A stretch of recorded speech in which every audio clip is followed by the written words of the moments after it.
ஈரோடு கிழக்கு சட்டப்பேரவை தொகுதி இடைத்தேர்தல் தொடர்பாக முதலமைச்சர் ஸ்டாலினுடன் விவாதிக்க காங்கிரஸ் மூத்த நிர்வாகிகள் ஆலோசனை நடத்தி வருகின்றனர். இது தொடர்பான விவரங்களுடன் செய்தியாளர் சுபாஷ் இணைந்திருக்கிறார். சுபாஷ், என்னென்ன விஷயங்கள் குறித்து இந்த ஆலோசனையில பேச இருக்கிறார்கள்? விவரங்கள்.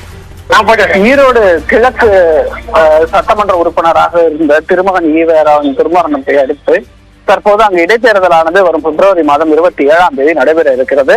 இதற்காக வேட்புமனு தாக்கல் வரும் இந்த மாதம் இறுதியில் நடைபெற இருக்கிறது. அந்த தருவாயில் கூட்டணி கட்சிகள், பல்வேறு கட்சிகள் கூட்டணி பேச்சுவார்த்தை நடத்தி வருகின்றன.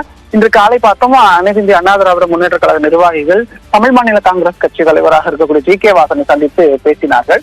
அதற்கு அடுத்தபடியாக எதிர்த்தரப்பில் இருக்கக்கூடிய ஆளும் திமுக இதில் என்ன செய்ய போகிறது என்ற கேள்வி எழுந்தது. கடந்த முறை, அதாவது திருமகன் ஈவேரா காங்கிரஸ் கட்சியிலிருந்து திமுக கூட்டணியிலிருந்து ஈரோடு கிழக்கு சட்டமன்ற தொகுதியில் போட்டியிட்டார். ஆகவே அந்த தொகுதி தங்களுக்கு தான் கிடைக்க வேண்டும், தங்கள் தான் போட்டியிடுவோம் என்று கட்சியின் மாநில தலைவர் இருக்கக்கூடிய காங்கிரஸ் கட்சியின் மாநில தலைவராக இருக்கக்கூடிய அழகிரி அவர்கள் தெரிவித்திருந்தார்கள் இன்று காலை. அதன் தொடர்ச்சியாக ஒரு ஆலோசனை கூட்டமானது சத்தியமூர்த்தி பவனில் மூத்த நிர்வாகிகளுடன் கே.எஸ். அழகிரி ஈடுபட்டார். அதைத் தொடர்ந்து சென்னையில் இருக்கக்கூடிய திமுக தலைமை அலுவலகமான அண்ணா அறிவாலயத்தில் தற்போது தமிழ்நாடு முதலமைச்சரும் திமுக தலைவருமான மு.க. ஸ்டாலின் மற்றும் திமுகவின் மூத்த நிர்வாகிகள் துரைமுருகன், டி.ஆர். பாலு, ஏவா வேலு உள்ளிட்டவருடன் காங்கிரஸ் கட்சி மூத்த நிர்வாகிகளாக இருக்கக்கூடியவர்கள் ஆலோசனையில் ஈடுபட்டு வருகிறார்கள். இந்த ஆலோசனையில் காங்கிரஸ் கட்சி சார்பாக திருநாவுக்கரசு, முன்னாள் தலைவராக இருக்கக்கூடிய நாடாளுமன்ற உறுப்பினர் திருநாவுக்கரசு, அதே போல ஈ.வி.கே. இளங்கோவன் உள்ளிட்டோரும் இந்த ஆலோசனை கூட்டத்தில் கலந்துக்கிறாங்க.